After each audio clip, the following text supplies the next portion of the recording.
Quantic Dream has always been about creating interactive experiences that have emotion at their core. It's about telling the story of characters and giving the player the possibility through their actions to change the way the story unfolds.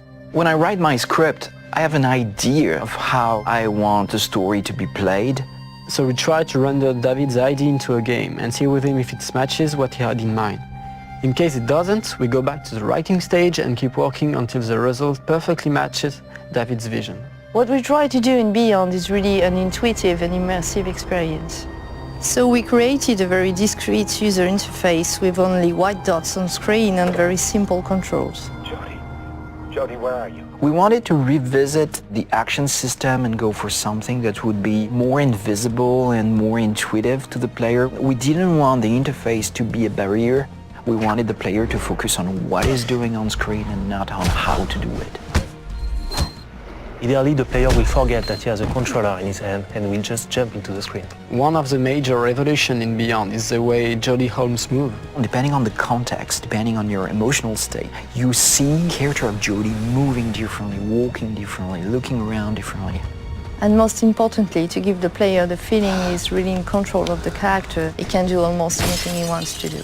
You can talk to other people, interact with objects, and also run, jump, shoot, drive a motorcycle, or even ride a horse.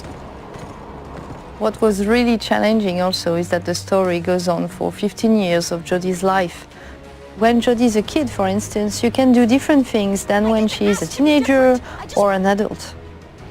Giving this much animation to a character, it's really new. It has never been done to that extent, and it really makes the character come alive like never before.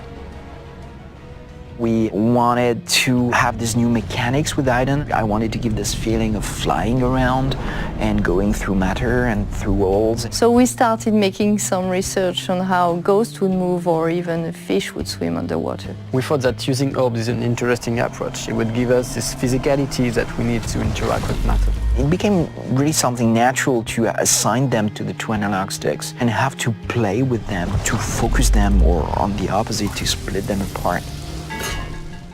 During the process of this production, we made what we call user tests. You just watch people playing and you see where they succeed, where they fail. If a player don't get it right, it's only our fault. So we work very hard to be able to correct it and give the best experience possible. After each user test, it's meeting after meeting just to find the good solution to every single issue the player may have had. I guess what we're looking for with the gameplay is really to find an interface that will allow you to play life.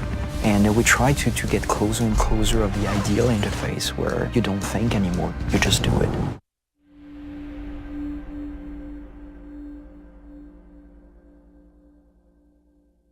PlayStation